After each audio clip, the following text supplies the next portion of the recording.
Selanjutnya, keluhan warga terkait perubahan status penerima bantuan sosial menjadi salah satu persoalan yang mengemuka dalam kegiatan reses anggota DPRD Kota Banjarmasin fraksi PDI Perjuangan Tugianto. Menanggapi hal tersebut, Dinas Sosial Kota Banjarmasin memberikan penjelasan mengenai mekanisme penentuan desil yang menjadi dasar penyaluran berbagai program bantuan pemerintah. Keluhan warga terkait perubahan status penerima bantuan sosial atau bansos menjadi salah satu persoalan yang mengemuka dalam kegiatan reses anggota DPRD Kota Banjarmasin fraksi PDI Perjuangan Tugianto.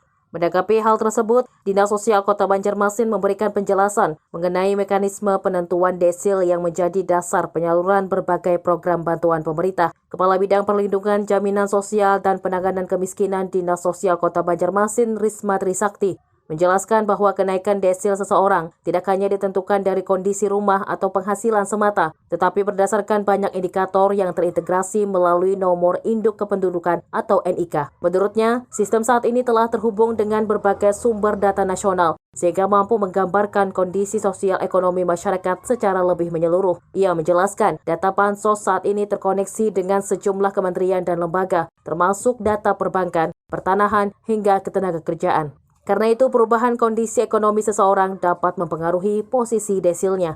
Risma juga mengungkapkan bahwa penggunaan NIK oleh anggota keluarga untuk aktivitas tertentu, termasuk yang berkaitan dengan pinjaman atau data ekonomi lainnya, dapat berpengaruh terhadap hasil pemeringkatan desil. Akibatnya, seseorang yang sebelumnya berada pada kategori penerima bantuan dapat mengalami kenaikan desil menjadi kelompok 6 hingga 10, sehingga tidak lagi memenuhi syarat untuk beberapa program bantuan sosial. Bantuan sosial semua terkoneksi dengan nomor induk kependudukan. Nah, nomor induk kependudukan, kemudian datanya juga, data bantuan sosial juga terkoneksi dengan beberapa data di kementerian dan lembaga.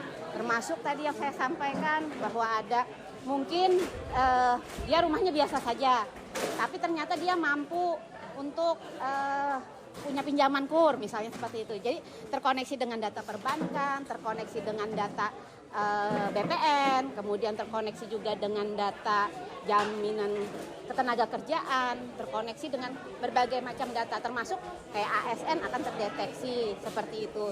Jadi itu kadang yang tidak disadari, termasuk judul juga.